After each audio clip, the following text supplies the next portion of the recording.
Hey guys, it's Pose and welcome to the final part of Season 2 of my Stoke City career mode in FIFA 20. And yes, this is the finale of Season 2, so we're going to be finishing off the entire Premier League season, playing against Burnley at home, Everton away, games against Aston Villa at home, Fulham at home, Newcastle away, Liverpool away, and Wolves at home, all in the same week.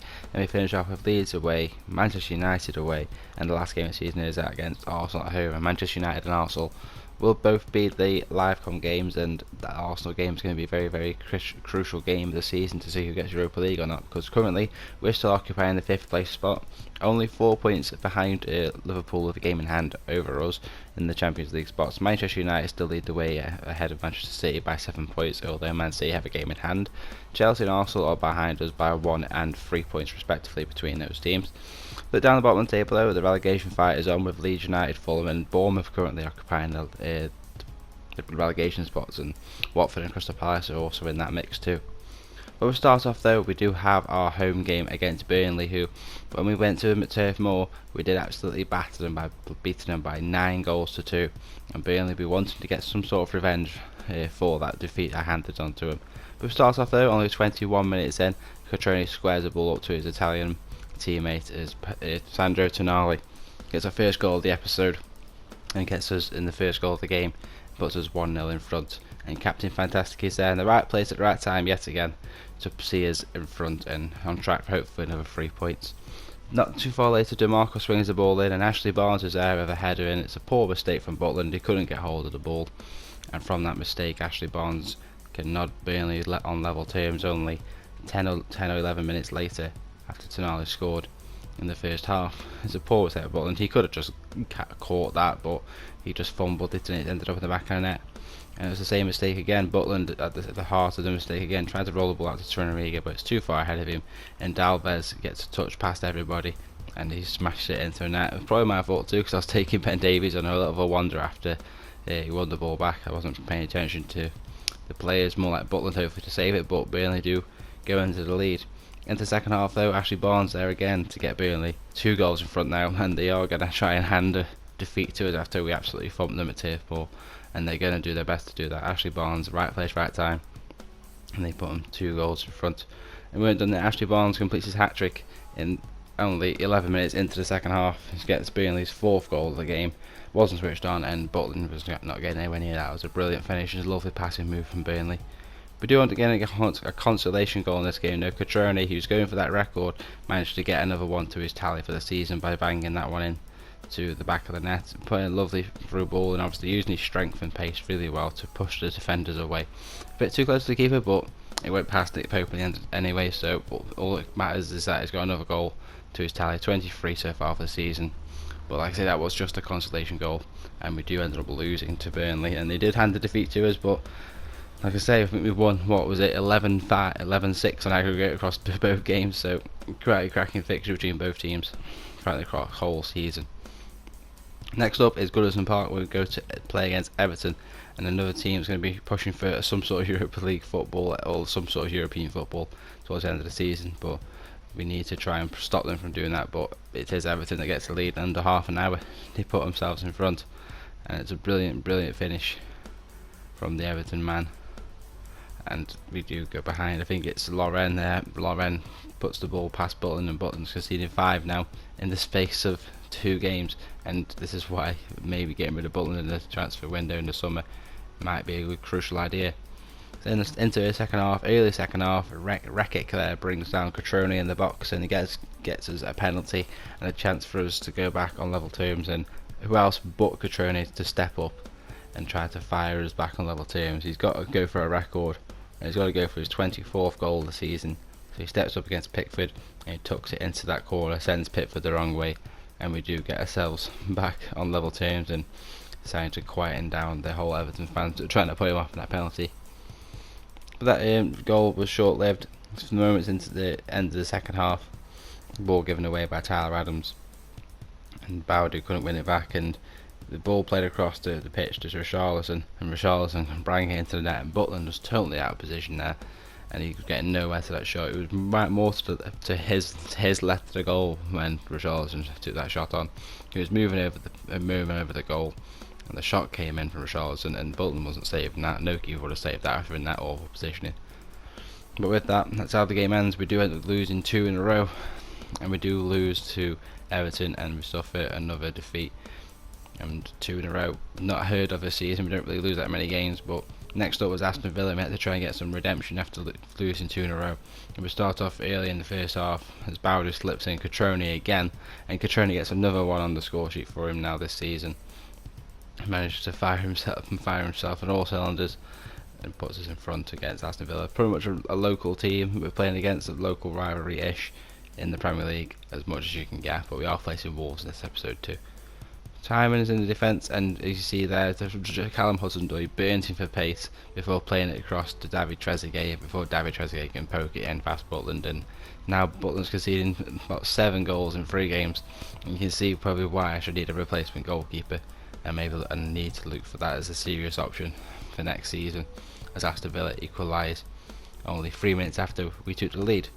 And coming on forward though, Catroni again going to use his pace, but this time it's going to be the assistant Etebo this time, as he fires that one into the back of the net against the goalkeeper.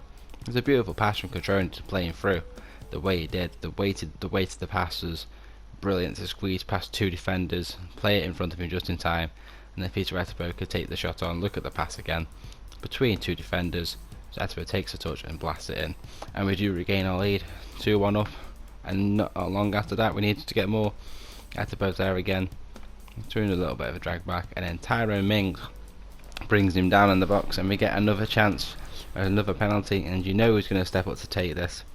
Only a yellow card for Tyrone Mings, but it is going to be Patrick Catroni there yet again to take the spot kick for us to try and put us 2 goals in front over Aston Villa.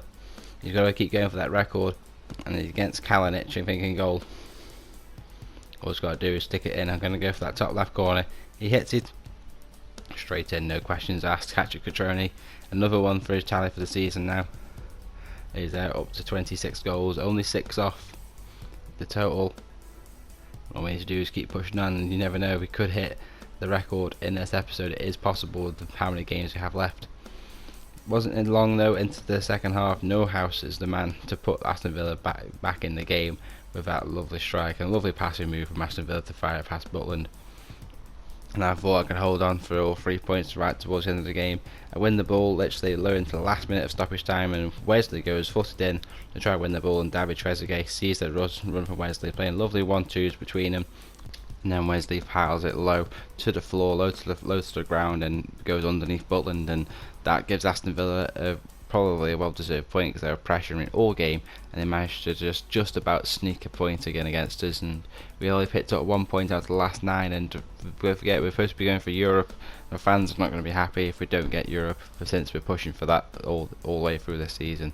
But we need to do something, and one drastic change is Josh Tymon. He's been not good at left back, so I'm trying to put a bit more experience now. Stephen Ward's going to be taking over for the time being to see if we can change things up a bit. Hopefully his experience in the squad can help us push on for a bit more, some more victories. And note what better test to do that was against Fulham, a team struggling in the relegation zone, and we have a chance to hopefully grab 3 points here after only picking up 1 in the last 3. We start with Bowdu getting in amongst the goals yet again by getting on the end of a lovely pass in the middle of the box and just tapping that into the bottom corner. It wasn't too long. Aiti now on the wing trying to find Cody Gakpo in the middle. Couldn't clear it with Torunariga, couldn't get in front of the man to head it away, but it was just missed, and Cody Gakpo was in the right place at the right time to volley that into the back of the net, past Butland right into that bottom corner, and Butland can only stand and watch that as it rolls into the corner. And Fulham yet again going on to attack. Cody Gakpo again gets played in, still on the side, and I'm trying to rush with Jack Butland to try and put him off, and it seems to work, but a lovely ball into Josh Onoma, which he left for Kamara, was to put Fulham in front. And into the second half we need to make some changes. Switch to a 4-1-2-1-2 formation to try and do my best and bring on Tyrese Campbell to try and push for some more goals. And it starts with Mbuemo 3 minutes into the second half and gets a rare goal for us as he blasts it in past the goalkeeper and puts us back on level terms. And Etebo and Campbell, Tonali all linking up well, and Tyrese Campbell does a lovely stop and turn drag back, and he manages to fire it in off the post and in. And with only 23 minutes on the clock remaining, we get the lead again against struggling Fulham, and all we have to do is get one more and at least try to push on for the victory. And Stephen Ward with a lovely tackle, trying to work in the counter attack well as Catroni plays in Sandro Tonali, and Tonali's got a chance to break through. There's a gap in the defence, he's going to strike on through, and Tonali takes a shot, 2 bites at the cherry, and then taps it home easily to give us a 2-goal cushion and an easy victory in this game. The lovely passage of play, and after Fulham got to a really good start after conceding their first goal, they went in front, but a lovely second half turnaround from Stoke, and we managed to win the game by 4-2. Next up is a trip right up north near Scotland, where we go to Newcastle to face against Newcastle at St James's Park. And with this one, it's the dodgy week with 3 games in a week, so they've decided to go with the second squad for this game, and we get off to one of the best starts we possibly can. Newcastle were kicking off, and there's youngster Declan Richardson playing in a left wing role since they've sold some players, and plays it to Jack Murray, who chips in Tyrese Campbell, who takes 2 touches before smashing it into that bottom corner. 1 minute and 41 seconds on the clock before we take the lead in this game. Dubravka have no chance of saving that. It's a brilliant finish, and with that, Tyrese Campbell gets his 10th goal of the season as well. Still later on in the half, just coming to the end of the first half, Shawcross plays it into to Ollie Phillips before Jack Merritt can just roll the ball past Dubravka and doubling our lead. And there's a lovely finish from Jack Merritt. Again, not getting much game time, but whenever I do play him, he does seem to get on the score sheet really well. And next up, second half, getting towards the end of the game, Thibaut Vlinder keeps it in play. And the ball gets found to Jack Merritt, who going for the drag back yet again. In turn, he takes the shots on. It gets brought down in the box, and we do get the penalty after the shot was already taken. And we have another chance, and if it's a spot kick, you know what's going to happen. Lejeune brings him down, and when you get a penalty, there's only one person that can take it. Catroni's on the bench, and then decided to sub him on for Jack Marriott in the 84th minute. So Patrick Catroni's got a chance to go for his record. I want him to get the record, and Patrick Catroni, with his first touch, he hits it off of the crossbar from the penalty and into the back of the net to increase his goal tally up to 27 goals of the season. And he's done so really well. His first touch, you can't complain. It was a dodgy shot, but when it goes in, sweetly kissing the bar as well on the way in, it is a beautiful finish. And with that goal, it almost comes to the end of the game. This is 27th goal of the season is confirmed. The game wasn't done though as a mistake by me. I wasn't focusing on what I was doing. Andy Carroll gets a consolation goal for Newcastle, and doesn't do anything but just affect our goal difference, but we still win the game by 3-1 in the end, but shouldn't have made that mistake in the first place. Next up though was the fixture that was moved. I was going to play Liverpool then Everton, if you remember the last episode, but the fixture was moved, and we now have to face Liverpool midweek, and I've got my strongest team out for this, as we need to try and push on for the points, and might even close the gap between ourselves and Liverpool in 4th and 5th spot. But to start off, it was Grujic to get Liverpool in front after Nketiah's shot was saved by Butland, and Grujic could follow up on the heart volley and smash it in, and Butland is not saving that, just decides to dive into the net instead. But we weren't going to fall back and let Liverpool beat us. Etebo now running through, and he smashes it past Alisson in that after 16 minutes, and we do get ourselves in level 2. Etebo and NTI getting in the forefront of the goals from position. This formation has been working wonders for me this season. End of the first half though, again we weren't done, in Buemo now running into space, and I see Bowdo Ndiaye on the edge of the box. I play him in, and Bowdo's shot into the roof of the net, and we get ourselves in the lead, and celebrate with Stoke fans, giving them all high fives as we've gone to Anfield, and we're actually taking the lead against the team focused on Champions League. And you know, who knows, we could be playing Champions League football one day, but at the moment it's just Europa League, we're at least focusing on it at the minimum. Into the second half though, and Tonali signs a run at the Kop, and Tonali again takes 2 bites at the cherry, save from Alisson, but the second shot was taken first time, and our captain Fantastic gets another one for the season for us. As they're taking a 2-goal lead against Liverpool, we're going to push on for the victory, and we do end up getting all 3 points, another 3-1 victory, and we are going to keep pushing for that European glory that we so dream of. We're still going though in this as we take on another local rivals, Wolverhampton Wanderers. Now take a trip to the Bet365 Stadium, and here is the current goal scorer Patrick Catroni against his old club yet again. Currently on 27 goals, needs 5 for the record, and this is a game you're going to remember. Doesn't start off too well though, as Andre Silva gets Liverpool gets Wolves in front, after only 20 something minutes on the clock. But we weren't going to let up. For that one goal, we're going to punish them with a plenty more. Starting off with our first goal of the game, Patrick Cutrone rolls it into the back of the net, and then comes to our second. Bowder Ndiaye wins the ball back in defence and decides to storm up the pitch. And he sees Patrick Cutrone in space, and he hits it round to Mbeumo. And then Buemo's got a one-on-one with the keeper, but he decides to chip it into Cutrone. He's going for those goals, and he's on 29 now with that one. He gets his second of the game in 34 minutes. And Wolves yet again are going to be ruining the fact that they've actually got rid of a key striker in the making, and we've just turned him into that wonder striker that everyone so dreams about. And this is another thing that we can do. A lovely passage of play between Cutrone and Bowder Ndiaye, and he gets his hat-trick still within the first half, and it goes to show Wolves fans what he's been missing. 44 minutes on the clock, we're 3-1 up, and as you can tell by the clip, something more is going to happen. Etebo wins it back, and Cutrone links up well, and Adams plays in as Ezekiel Barco. We got a chance to run at defence. Etebo sees a gap in the defence, plays for Cutrone, who takes it first time, and then stoppage time at the end of the first half. Cutrone gets his 4th of the game and goes to 31 goals in the entire season, 1 goal off the record. And into the second half, we aren't stopping, we want more. Another passage of play, 5 at the back. Wolves was wide open. Cutrone's shot pretty much dinks over Rui Patricio, and he's matched the record now. He's on 32 goals, Des, for the entire season. He's matched the record, and he's got 3 games to go to do it. He needs 1 more goal at least to at least break the record. But we weren't done. Edwards wins it back, and he's going to charge up the pitch. They're trying to play Cutrone through, but the defender is in the way, so he decides to slip it through, and Jamie Brown, who comes on off the bench, with a simple ball roll, decides to take it outside, and with a one touch to save himself, he curls it in past Patricio with a lovely finish. Jamie Brown, they don't play him much, but maybe should. He's got finishes like that all season. He's got this one, and then he's got the one against Southampton, as you remember a few episodes ago. A lovely finish.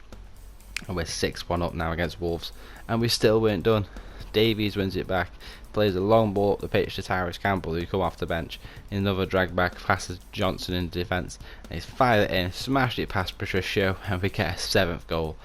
Not as good as the Burnley one towards the start of the season, but a 7-1 victory against the somewhat local rivals. What more can you ask for? Cutrone almost getting a double hat-trick in the game, 5 goals after 7 shots. We pick up a lovely 7-1 victory.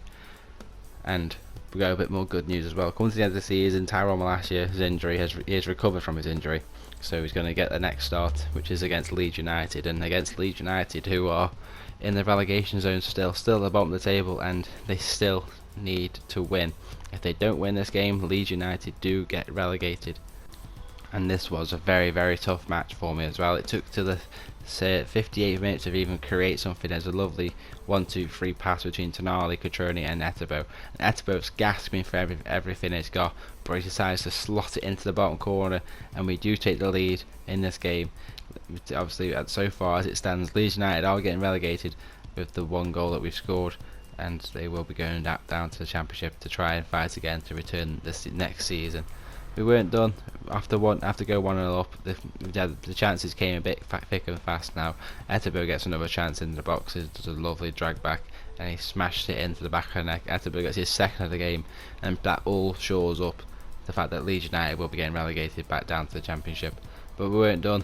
We went on to grab a 3rd, and Jordan Thompson off the bench gets a rare game for me in this game. He plays a lovely 1-2 play with Patrick Cutrone. Cutrone is gasping, and he does it. Patrick Cutrone, as you just heard from Martin Tyler, he actually does break the record. He gets his 33rd goal of the season, and what a brilliant play he's been. He's worth the 22.5 million I paid for him. I wasn't expecting to pay that much for him, but it's all worth it now. He gets a new competition record of 33 goals, and we do assure Leeds United's relegation with that as well. A 3-0 victory, and what more can you ask for? It's been an up and down episode, but we got 2 more games to finish it off. And all we got to do to say it's back to Here we are then, guys. It is now the live-com part of the episode, and we are so close now to the end of our very first Premier League season, and it's been quite a long season, and to be honest, I'm quite happy with how we are right now. We've got 2 games left to go though in this episode. We play Manchester United away, who are currently on top of the table, and after that we play against Arsenal at home on our final game of the season. The Arsenal game is going to be definitive, as whoever wins pretty much going to get Europa League football guaranteed in 5th spot. Currently though, Manchester City is still behind Manchester United, 1 game in hand but 4 points behind, so if I beat Man United it might open a door for Man City to maybe overtake them at the top of the table. Man United have been up there all season, so it would be cruel for Man United to lose it right at the end, but we've got to do what we've got to do. And Chelsea now, we've looked down there in 8th, they've slipped up a little bit. West Ham overtaken them, even got game in hand on Chelsea, so they might even get a spot at Europa League qualification for next season. Spurs up there still, they've actually lost another game since I beat them as well. They're on 3 losses now, and Liverpool, after beating them, they still remain on in the 4th spot. They've got 1 game in hand on us, and we're 6 points behind them. We can only gain 6 points for the rest of the season, so we can only get Champions League as long as Liverpool lose every single game, which is doubtful.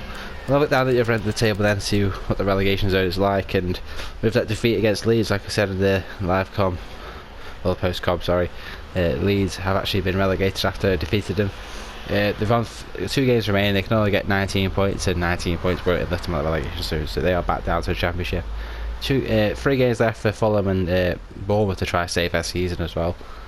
They're both on 17 and 22 points, so they need to get up and out and try and pick up some points if they want to escape the relegation battle, but I don't see Fulham getting out of it. Bournemouth could. Watford or Palace are still in the mix too.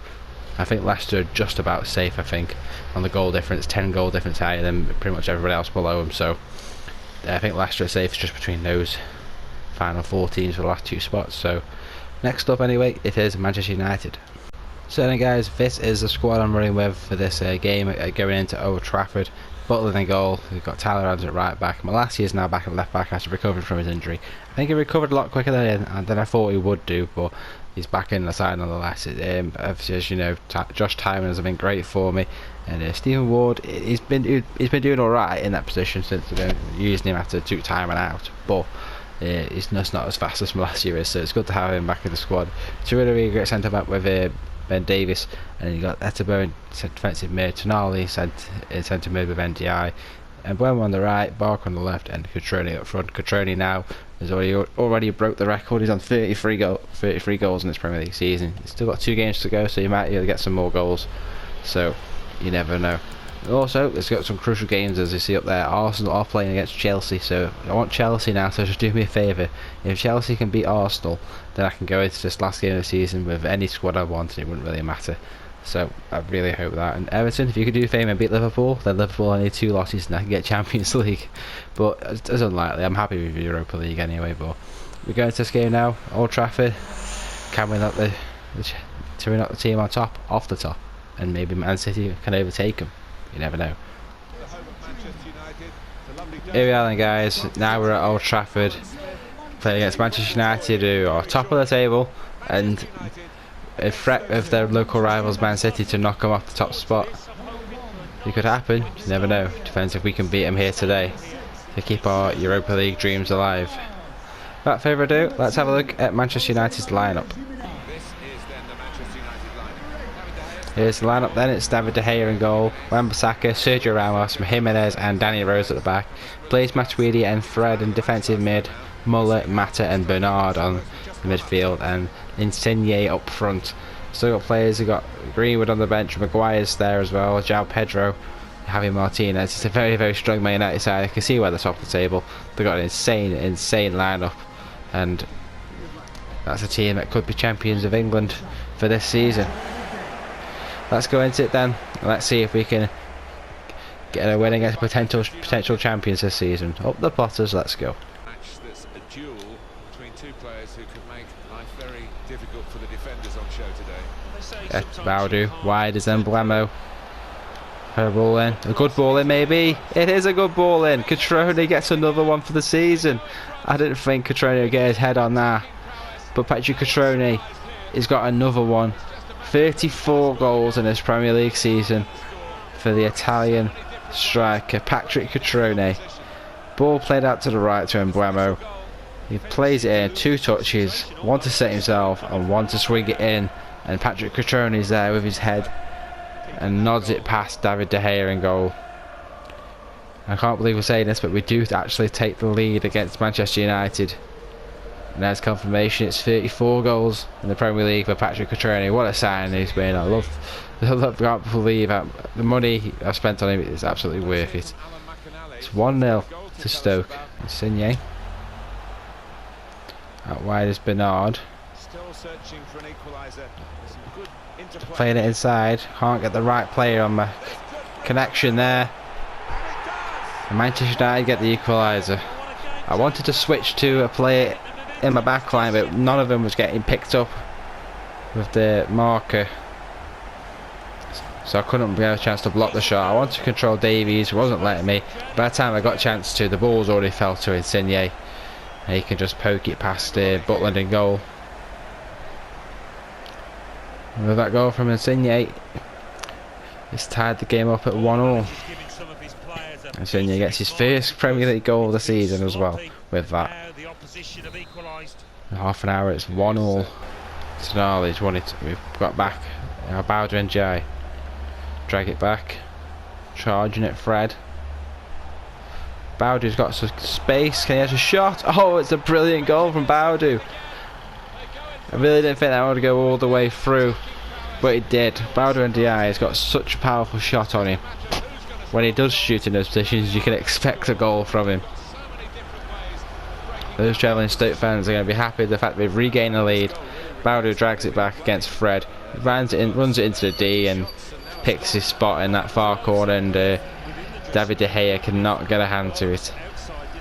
It's a brilliant strike. Cutrone just got out the way of it as well. And Bowder's getting a lot of goals this season. I don't think he'd get as many as he has. He's picked up his 13th goal in the Premier League season with that goal. Brilliant finish from Bowder, and we're back in the lead. Man United 1, Stoke 2. Ball game whipped in. That's an easy save for Butland. And roll it out to Davies. Playing a good ball through. Bowder's there. Gonna slide him in. I have done. And Mbeumo. Stoppage down the end of the first half. I've got pace to break. Bowder's on the edge of the box. Fell to Tonali instead. And it's a penalty. Fred's got caught and tangled up with Tonali there in the box. Man United are giving away a penalty in the stoppage time at the end of his first half. Went for the shot. Fred was just in the way as I tried to take the shot on it because it got blocked off. We have a chance now of doubling our lead, and Patrick Cutrone, who's already got plenty of goals for this season, might be able to add another one to his tally.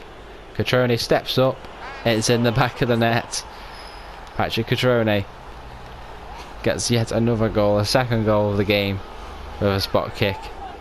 And we do go 2 goals up against Man United, and with this at the moment we're in the Europa League next season. A win will secure Europa League nonetheless. Cutrone's brilliant penalty. It's right in the corner, no stopping it from David De Gea. 35 goals in the Premier League season now for Cutrone. Still 1 game left. At this rate, we've even pushed for 40. 1.5 games to go. 40 goals or 5 goals. Could happen. You never know.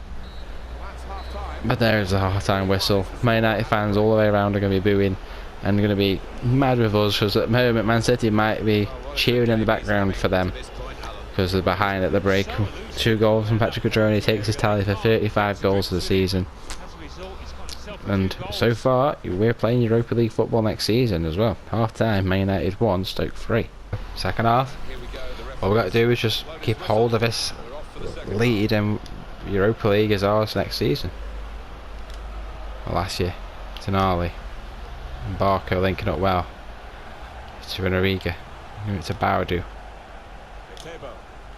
Etebo, laying off Bowder and Jai. He's in again. Bowder. Oh, he's found a 4th. The start of the second half, we found a 4th. This difficulty, I wish Ultimate was fixed, because I'd be playing that right now if it was, but because it isn't, I'm having to stick with Legendary, and because it's on such a low difficulty for me, I can find goals with ease. And Bowder there finds a way to slide through the whole defence, and he puts it into that far corner. David De Gea probably should be doing better there, maybe getting a hand to that, but Bowder gets his second goal of the game now and gets our 4th goal of the game.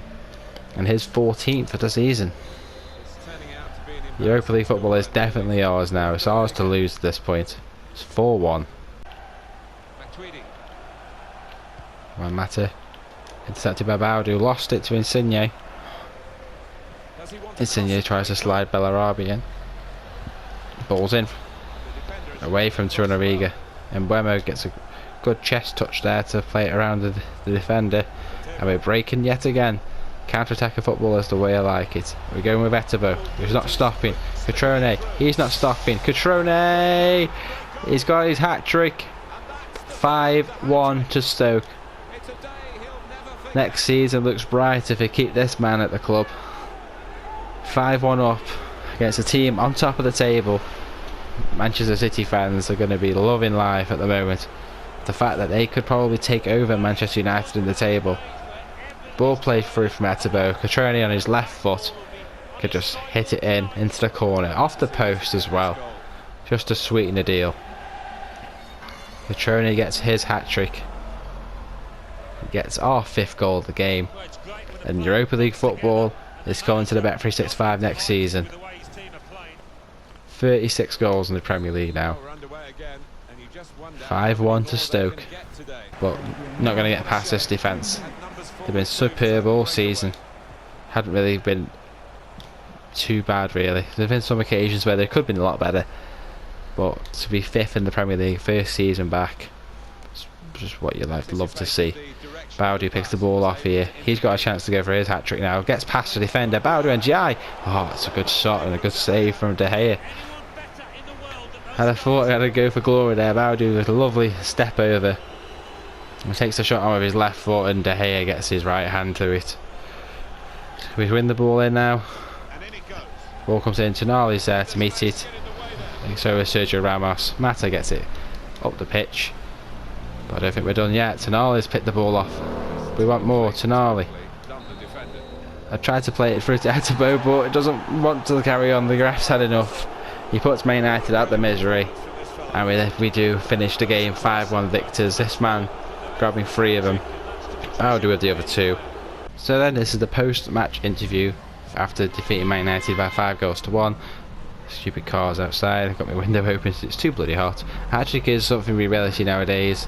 What's your take on Cutrone's performance? It's a breathtaking performance from Cutrone. If he gets a hat-trick, of course you're going to be a breathtaking player, an amazing player. Cutrone's been amazing all season.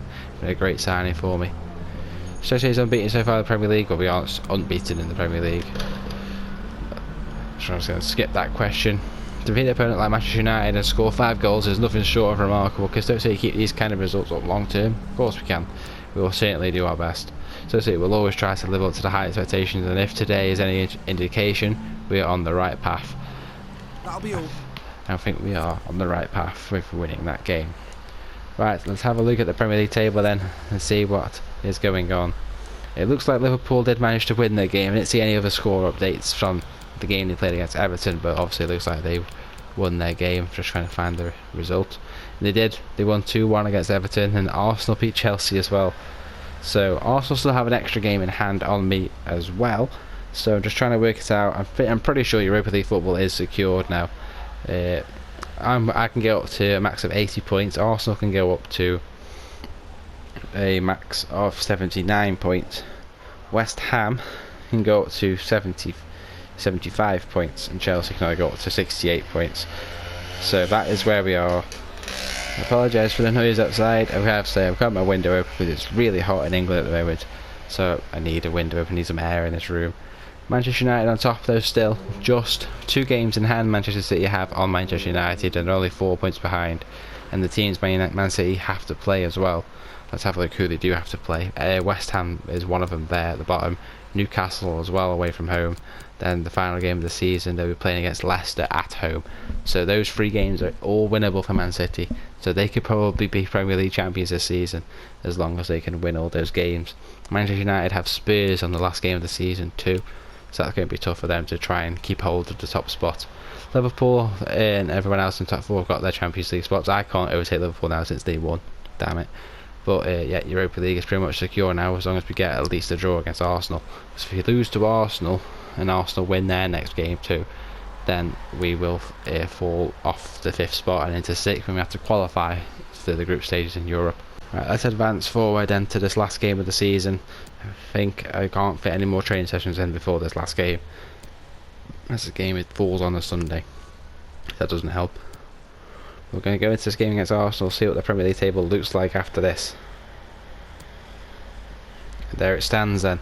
I've got a press conference to do for this final game of the season, but this is the Premier League table, and there is many things you need to see as well. So Manchester United have fallen off the top. So Man United have got to win at least now against Tottenham to regain that top spot, and Man City, as you know, are playing Leicester. So it's going to be tough for Man United to gain that top spot. I might have lost in the Premier League title. Liverpool have jumped up into third as well, and Arsenal, let's have a look at Arsenal's results. I don't think they did very well. They drew to West Ham.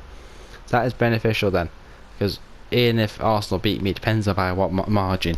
The margin is 7 goals, so they have to win by 4 goals against me to overtake me in the league. So 5th place is pretty much secured then. Let's look at the relegation as well. 1 game left to go. Leeds are already down, and now Fulham are already down. The Crystal Palace have also dropped back into the mix too. So let's have a look at these final games of the season for the relegation battle. Crystal Palace have to play against Chelsea away from home. Watford have to play against Newcastle away from home. Pretty much that's it. And where is Bournemouth actually as well? West Ham, they were playing at home. So it's going to be tough to see who's going to get out of that relegation scrap, and who will be joining Fulham and Leeds back down in the Championship next season. So there guys, here we are then. It's the final game of the Premier League season for season 2 of my career mode in FIFA 20 with Stoke. And we're going with our usual lineup. We've got Butland in goal, Tyler Adams right back, Davies and Torunariga at centre back, Malacia at left back, Etebo in defensive mid with Tonali and NDI in centre mids, Barco's on the left and Wemo's on the right with Cutrone up top.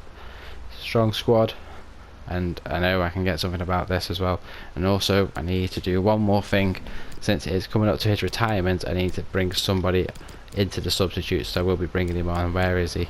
Stephen Ward. He is retiring. This is his last game he'll be playing. I will be bringing him on in the second half to offer Tyrone Malacia at some point. So I'll be bringing him on for his final game and hope to see off the Stoke fans. So let's go to Bet365 and let's see if we can snatch something from Arsenal. So here we are then guys, final game of the season at the Bet365, and it is against Arsenal. The team just below in the table, the team I need to beat just to 100% ensure I'm finishing it in 5th spot in the Premier League for this season.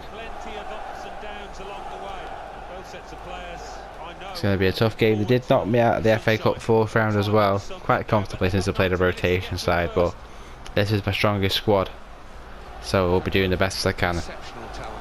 Without further ado, let's have a look at Arsenal's lineup. Here is the Arsenal squad then for this game. Leno is in goal for them. Joe Gomez, Socrates, Fernandez and Rodriguez at the back. Sergio Busquets and Carvalho in defensive mid. Pepe, Nkwali and Redmond in the midfield with Pierre-Emerick Aubameyang up front. Vinicius Junior on the bench, Lacazette on the bench, Kieran Tierney on the bench. Such a strong team Arsenal have. I don't know why they're down so low in the table as they are. But here we go then. We're underway. The last game of the season. Just 90 minutes to go. Up the Potters. Here we are. Let's go. And we started off well. Barco. Simple tactic run down the line. Doing well so far. Barco's cutting inside. Barco. Oh, we've done it under 2 minutes. Ezekiel Barco. 2 minutes it took to run down the line with Barco, cut inside, and to get the ball past Leno into the back of the net. What a start. We couldn't have asked for a better start. Barco running down the line, fake shot in inside past Socrates, and finessing it into that near post against Bird Leno. Near posts are OP in this FIFA, and it is a great finish from Ezekiel Barco. Couldn't have asked for a better start. Barker gets a rare goal for me this season. He hasn't got many. There we go, that's his 5th. But we've got 88 minutes left to go in this game to keep hold of this lead now. Stoke 1, Arsenal 0 in 2 minutes. Out wide is Adams. It is Baudu. He's running the line, he's running the show. Ball's into Etebo. Oh, it's in. Running the line, running the show. And it ends up to Peter Etebo. Bowder and Diaz run there and chipping it in to Peter Etebo. And Peter Etebo has done it well and managed to blast that into the corner there. Sorry for the noise outside again. Yet again, the window is still open. That's not going to stop me from commentating over Etebo's goal. It was a brilliant finish though. Smashed past Leno. Leno should have done a bit better though from the shot. It's a slice shot as Etebo does so well. Off the knee of Leno as well. But his knee's not going to stop the ball from getting into the back of the net. And we're 2-0 up now. Etebo gets his 9th of the season. I wonder if we can get Etebo to double digits. So there's the rest of this game to do that. It is possible as well. So we're 2-0 up. And we're on the course for 80 points in our first Premier League season. 80 points. Sometimes 80 points can win you the league. Or get you into top 4. It's not the case this season. We probably could have had way more points, but we've done well this season. Manchester City have doubled their lead against Leicester. Looks like Man City might go on to win the league. Sorry, Man United fans, I ruined your chances for the title.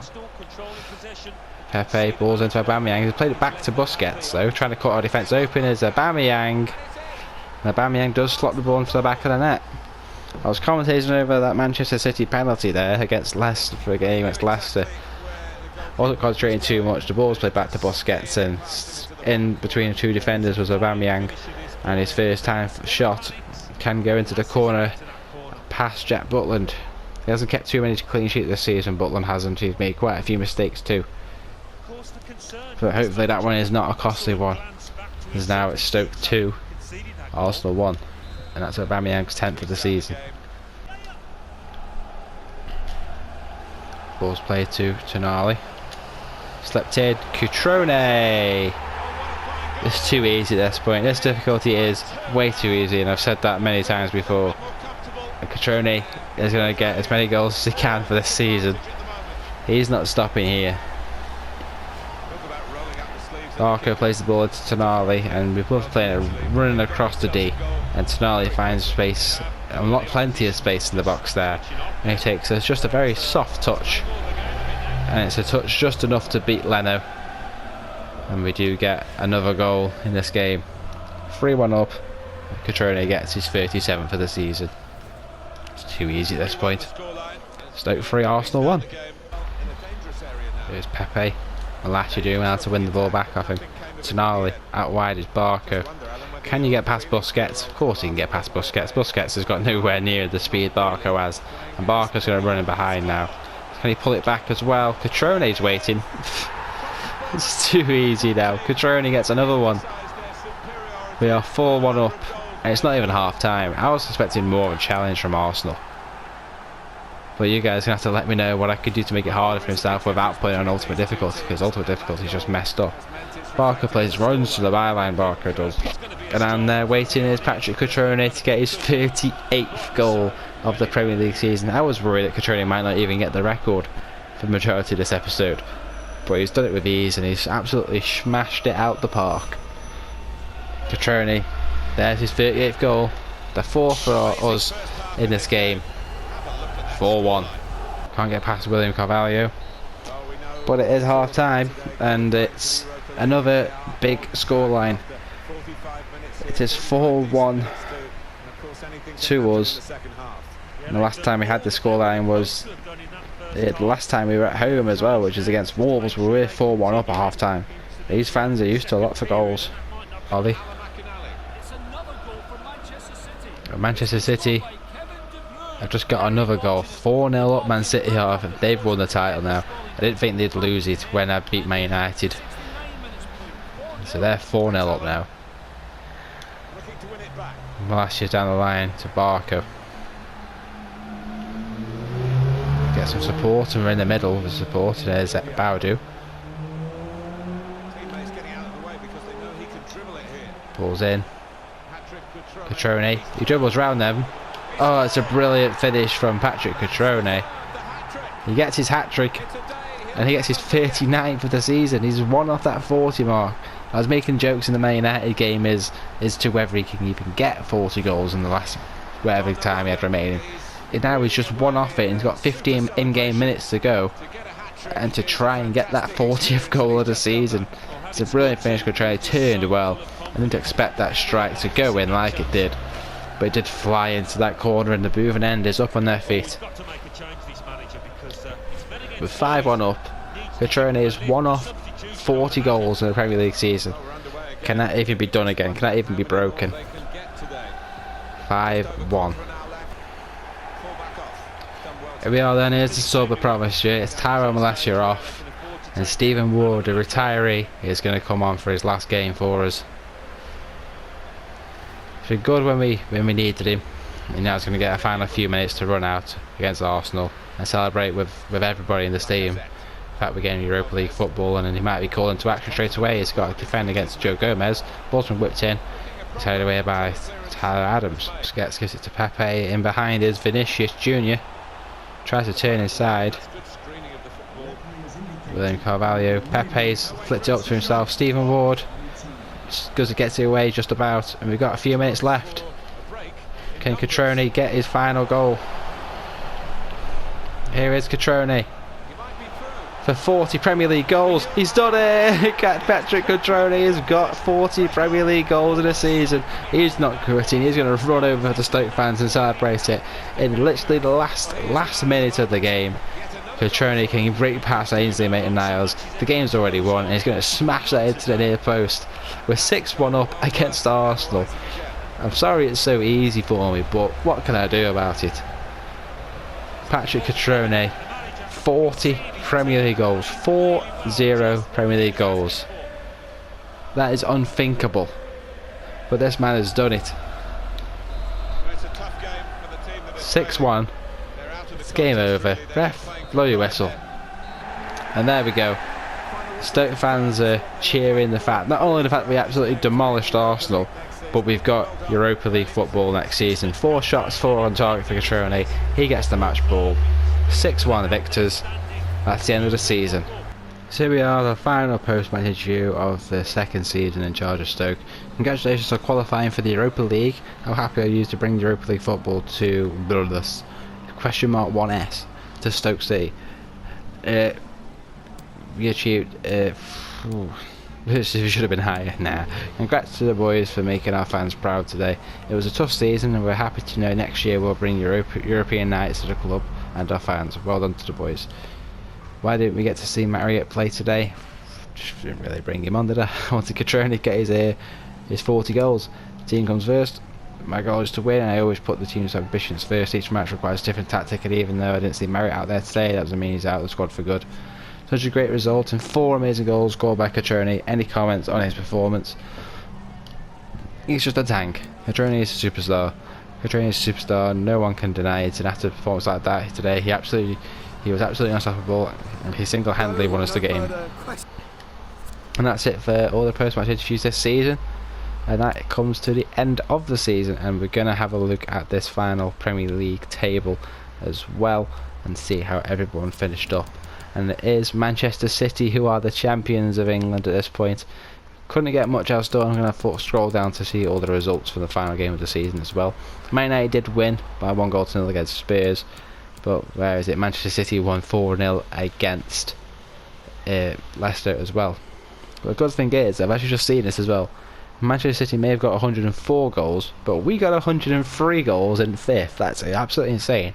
Like I say, if this was on Ultimate Difficulty, I'd say about half of those wins would have been like losses and draws, so we would have been a lot lower down the table. But if it's Legendary Difficulty is the hardest one they can play, apart from Ultimate, then I'm going to have to go with that answer.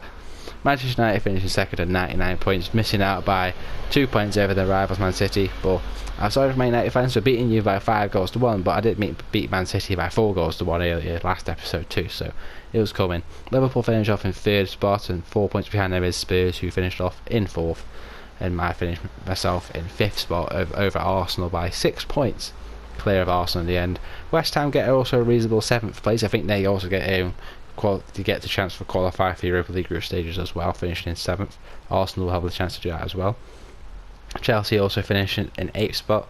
Everton down in 9th, and round up top 10 is Wolves down in 10th spot on 57 points. Equal goal difference and also on points.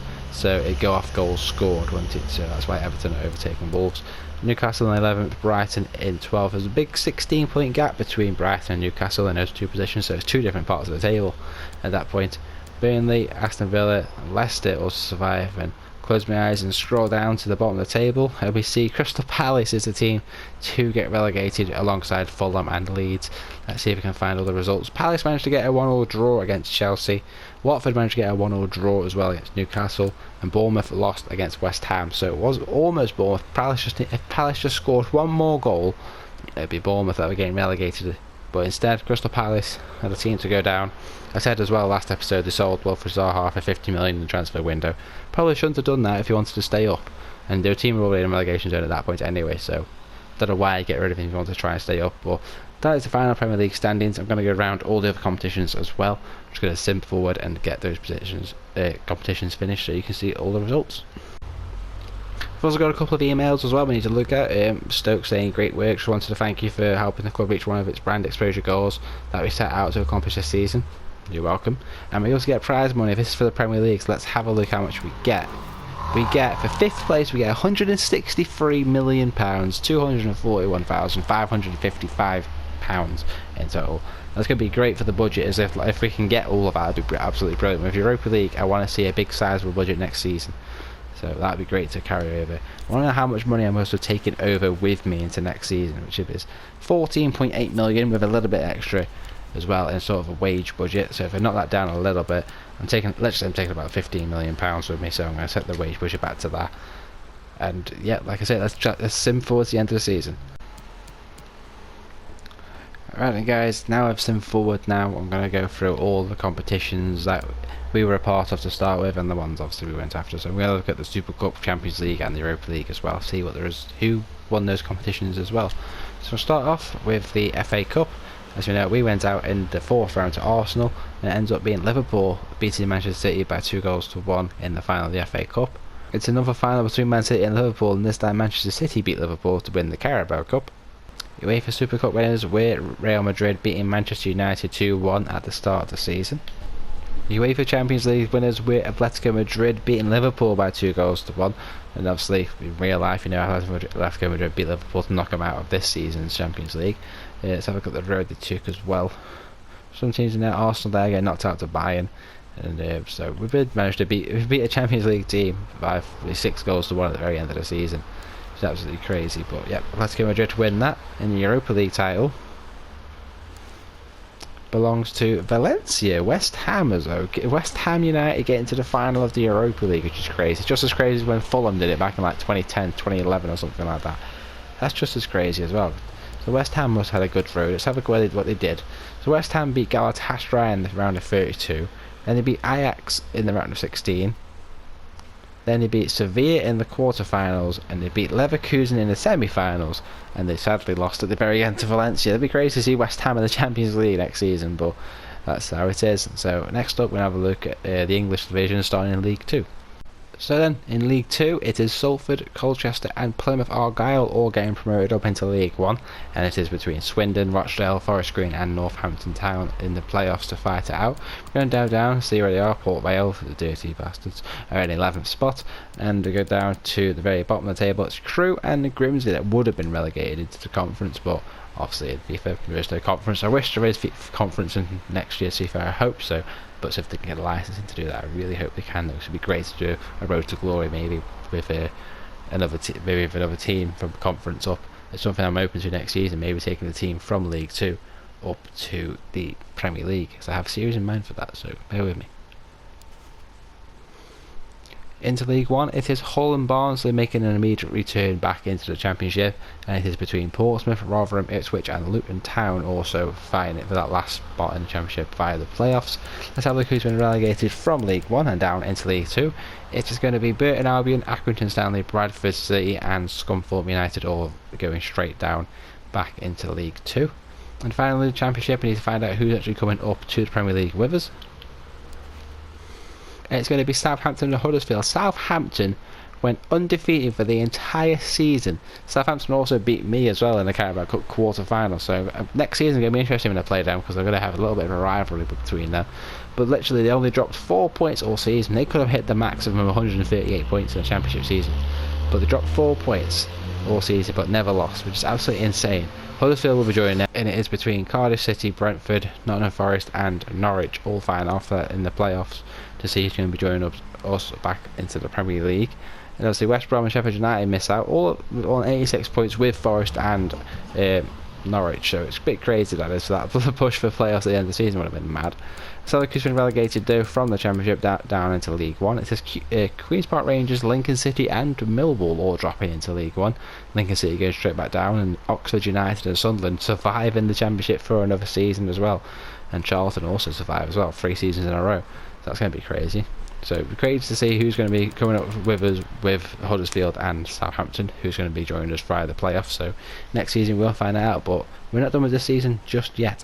Right then guys, we are in my shortlist now, and obviously we've got highlighted here Gianluigi Donnarumma.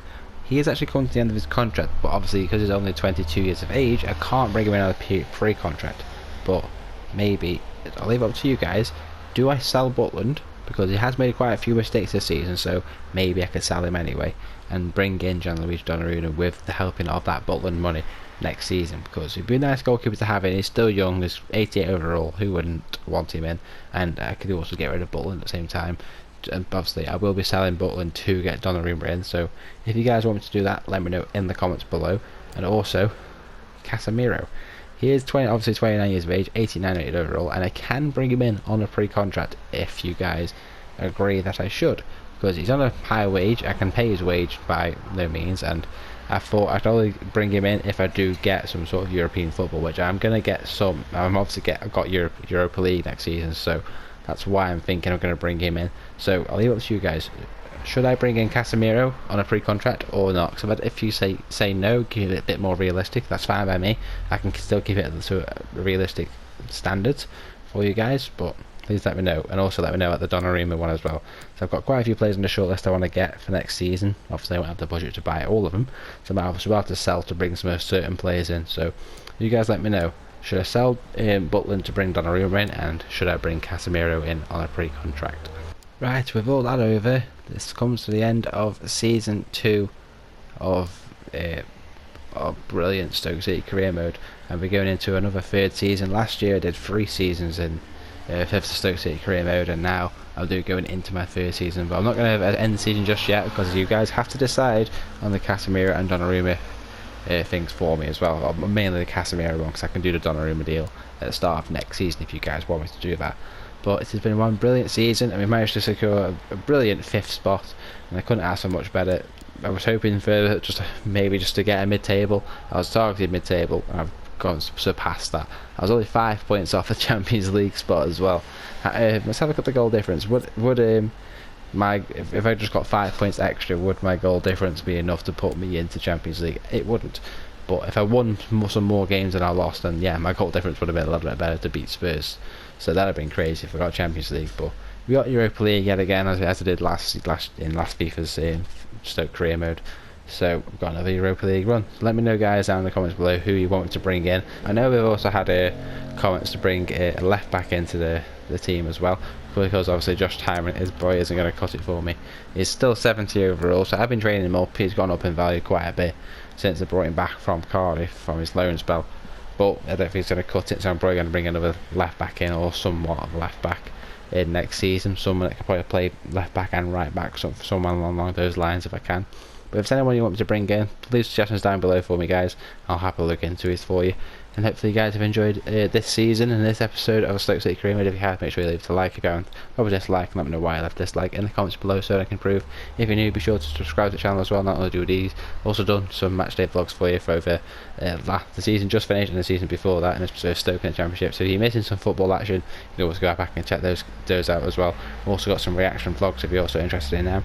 And obviously we're looking forward to doing that at the start of next season as well, with Stoke in the Championship again for a 3rd straight season. And just about to survive, and hopefully for a little bit more next season with Martin O'Neill at the helm. So I look forward to that, and I look forward to season 3 of a Stoke career mode. I look forward to playing this. I'll enjoy the series and I'll enjoy it. So thank you guys for watching. This is Bones. I'm signing out. See you in season 3. Peace.